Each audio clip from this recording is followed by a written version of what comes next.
take a look at Open Web Application Security Project. OWASP is an open community. It is a not-for-profit organization. The primary purpose or core purpose is to be the thriving global community that drives visibility and evolution in the safety and security of the world's software. So if you need to know the background of OWASP and other details, you can go to www.oasp.org. What are the principles of OWASP? One, it is free and open. It is governed by a rough consensus and running code. Abide by a code of ethics. It's not for profit. It is not driven by commercial interest, and it follows a risk-based approach.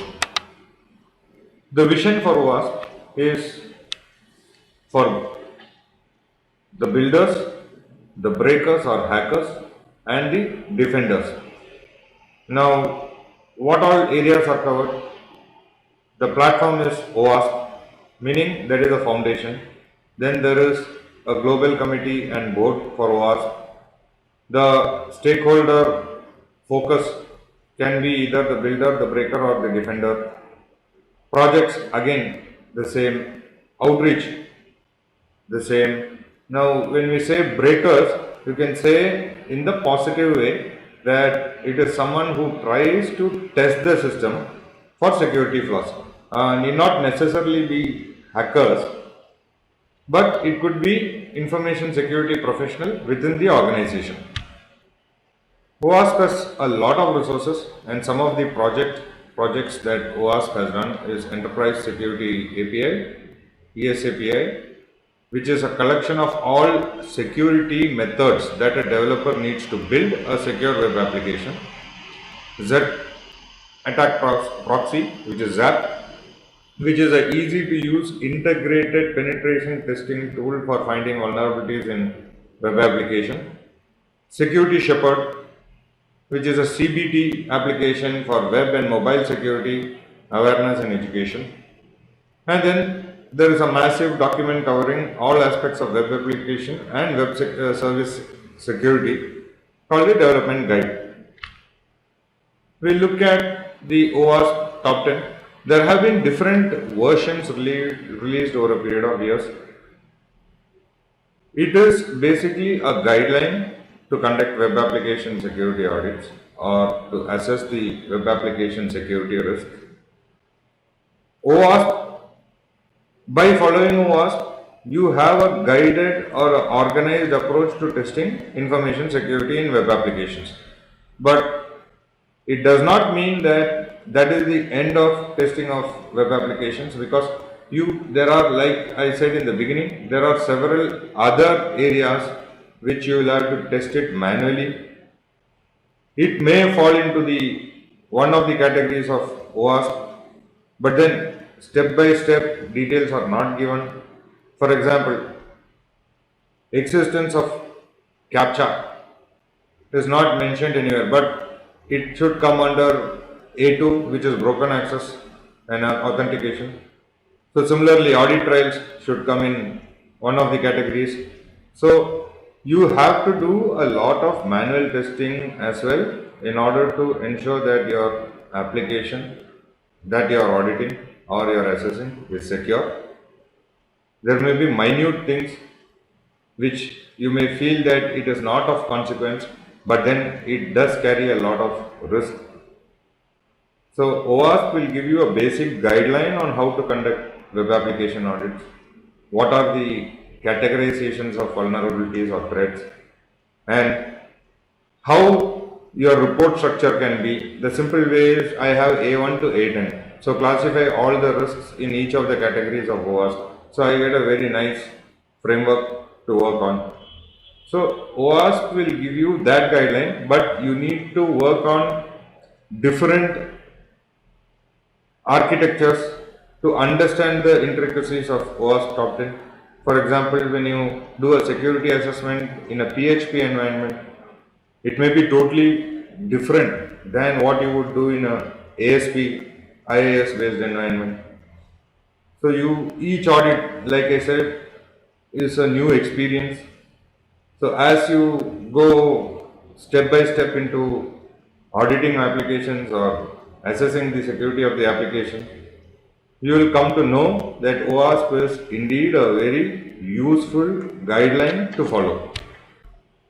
The top 10 2013 has got again top 10 is OWASP has always been top 10. Now under 2013 version, A1 is injection, A2 is broken authentication and session management, A3 is XSS, A4 is insecure direct object reference, A5 is security misconfiguration, A6 is sensitive data exposure, A7 is missing function level access control, A8 is cross-site scripting forgery, A9 is using known vulnerable components, and A10 is unvalidated redirects and forwards. Now we have added one more thing of OWASP, which was XA6, which is information leakage and improper error handling to this, so that you will understand how the classification has been done. The top 10 risk rating methodology is this, which is taken from OWASP again. There are threat agents, and then there are attack vectors, which exploits the security weaknesses, which in turn gives you what control you have to put and what are the technical impacts of that, what function has to be changed. Ultimately, what is the business impact? Now, if you see the table below, question mark we have put. So, if there is a threat agent or whatever threat agent, the attack vector is classified as easy, average, and difficult. That means a particular exploit is easy to attack, it is of average difficulty, and it is very difficult to attack. The weakness prevalence is widespread, that means it affects a large number of systems. And again, weakness prevalence is common, means it is a common occurrence. And the third one is uncommon, means it does not happen very frequently, it is rarely it happens. And detectability of the weakness is again average, easy, average, and difficult. There are some vulnerabilities that you can easily detect, some with an average time frame, and third, it's very difficult to detect, but it still exists. Technical impact is severe, moderate, or minor. So that is self-explanatory. And the business impact based on the vulnerability, how it affects the function, how it affects the business, that will be put. Now, if you see this, the weighted risk rating equal to probability into impact. Now, if you see an example, there is a particular threat agent which has got an attack vector of 1, the weakness prevalence of 2, the weakness detectability as 2, and the technical impact as 1. So 1 plus 2 plus 2 divided by 3. So you are taking the average 1.66. So if you see the attack vector, the weakness prevalence, and the detectability, it is 1.66. Now weakness prevalence, the weakness detectability, and technical impact is also 1.66, because 1.66 into 1 is 1.66. Again, how the 1.66 into 1? Because the technical impact is 1. This is just to show you how the risk rating methodology is. So for different threat agents, the risk weightage will be different. The calculation, even though it is similar, the output will be different. Say, let's say that there is a weighted risk rating of 7.5, then you have to classify as severe. If it is 9 or 10, then it is catastrophic. So again, depending on the kind of risks that are coming out, the kind of vulnerabilities that are cropping up, and depending upon the attack vectors, weakness prevalence, weakness detectability, the average is found, and then ultimately you can see what is the impact for the organization as a whole. Are there any alternatives to OAuth top 10? There are, like your SANS top 25. Let's take a. So here in SANS CWE SANS top 25 most dangerous software errors. This is 2011 version. There are 25 categories here. You can match the 10 categories of OWASP to certain categories of SANS top 25 also. Now, if you see, many of these are development related also. In the CSRF is there as point 12, and in your OWASP top 10 also it is there. Buffer overflow is categorized under some other domain in OWASP. Here it is there in 3. Then improper limitation of path name, path traversal or directory traversal, which is there in both. This is the remaining. Download of code without integrity check, incorrect authorization, inclusion of functionality from untrusted control sphere, incorrect permission assignment, use of potentially dangerous function, use of a broken or risky cryptographic algorithm which is there in OWASP under a different name, incorrect calculation of buffer size, improper restriction of excessive authentication attempts. URL redirection, open redirect is also classified under one of the domains of OWASP. Uncontrolled format string, integer overflow, use of one-way hash without a salt. So OWASP versus CWE SANS, when you look at it, both are like different sides of the same coin. PCI DSS points to both as industry best practices. So if you need a PCI DSS certification, you can either follow OWASP top 10 or CWE SANS top 25.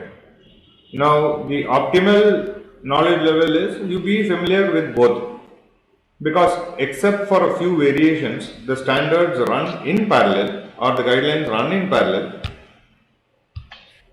We have to keep reiterating a particular thing is do not perform any attack on servers. We have already discussed in the beginning of this module.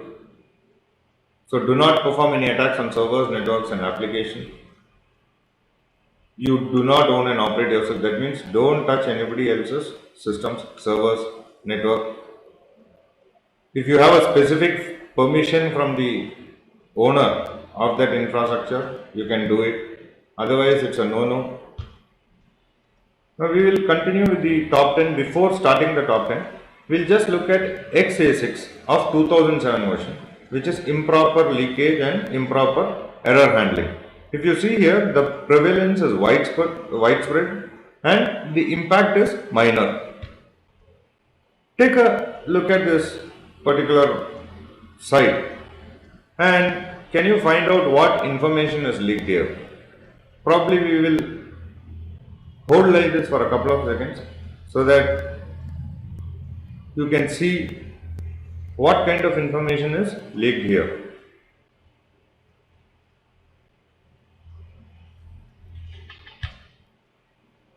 So the fact is, applications can unintentionally leak information about their configuration or internal working or violation of privacy, internal state via how long they take to process certain operations or via different responses to differing or different inputs, information about their internal state through detailed or debug error messages. This information can be leveraged to launch or even automate more powerful attacks. Now, if you go back to that slide, see now what is leaked here? Errors, OTRS, CGI, part 10, OS, Linux, time is given, message, remote, address is also available, 57, 66, 70 something. Then the traceback is quite a bit of information which is coming here. Now, using this information, an attacker can potentially get a lot, or you can customize the attack to suit this particular environment from information leakage. So this is what was there in A6 of 2007, and this could give a lot of information to the attacker to proceed further on how to attack the system. So there is a possibility of information harvesting. That's implementation details. We saw that server OS and version was there. Programming language version, VM vendor. I mean, there are possibilities that this could be leaked. Database, Oracle MySQL, and details about the version, the schema names, table names, column names, names and versions of used third-party libraries, if any are used. Other useful information that you will get is stack traces, debugging information, SQL statements, and in some cases even the passwords. Again, depends on how the application is developed and how it is configured. Many of you will have a internet banking site, or you will be subscribing to certain sites for information, for account transfer, for so many other things. So how do you log in a failed account? Now if you see the first one on the left, it says security notice. The username does not exist. Please choose a valid username and try again. That is one kind of pop-up. The second one is the password was not correct.